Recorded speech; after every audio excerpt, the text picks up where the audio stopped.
Lakini asikilize, haya mambo mama zenu hawezi kuambia, wanahisi nyinyi ni wadogo. Wazazi wenu hawezi kusema, ingawa wanajua. Akijitahidi sana kuambia usituletee, usirudi hapa na mjukuu. Unayajua maisha yetu yalivyo.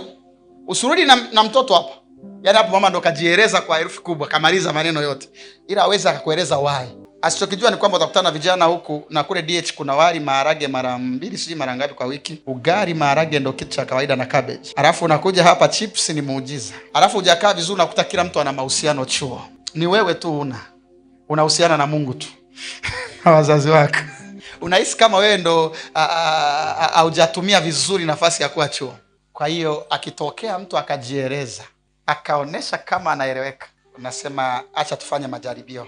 Tufanye majaribio. Naweza nisio nampenda lakini tufanye tu majaribio kama tunakwenda mahali ingawa tusioni tunapokwenda. Tufanye kama nina mahusiano na fulani. Ndivyo mnavyofanya nini? Kwa sababu hata nikikuuliza sasa una mpango wa kuolewa lini? Bado uko first year au second year diploma.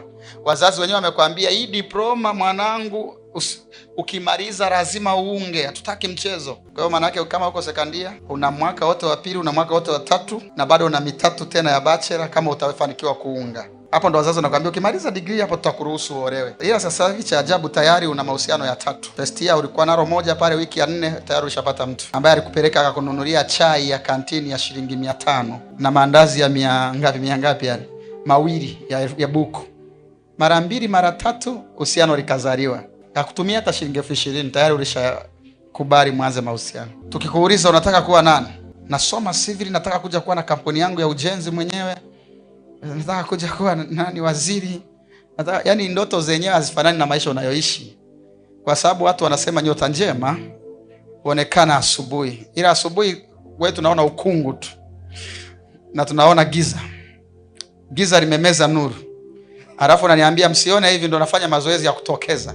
Nikitokeza wanangu asiwadanganye mtu, tumewahi kuwa vijana na tulikuwa vijana na sasa ni vijana. Tuliwahi kuwa vijana wadogo na sasa ni vijana wakubwa. Tumeona mengi. Kwa neno tumesoma mengi. Tumeona kina Amnoni, tumeona kina Tamari kwenye neno. Tumeona kina Daudi na mke wa Potifa. Tumeona wengi. Tumemwona Dina na Shekem. Tumeona.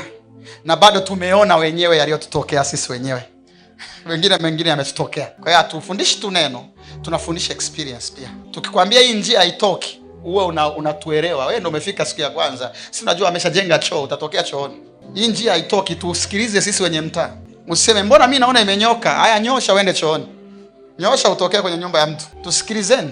Ni mara chache kupata watu ambao wana upendo, ambao watashare ukweli. Wengi watakwambia Biblia si imeshasema, si unajua neno linavyosema usizini. Amemaliza. Anakusomea na andiko, baki na andiko. Ila akwambie uhalisia why. Kwa kazi moja wapo ya zinaa ni kuharibu mental ability. Akili ya bwana nani yule Samsoni ikawa haifanyi kazi mpaka anakuja kunyolewa, reason zaidi ya mara 3 anakuta mazingira hatarishi lakini akili hamna. Imeshariwa na mapaja ya dada Delila.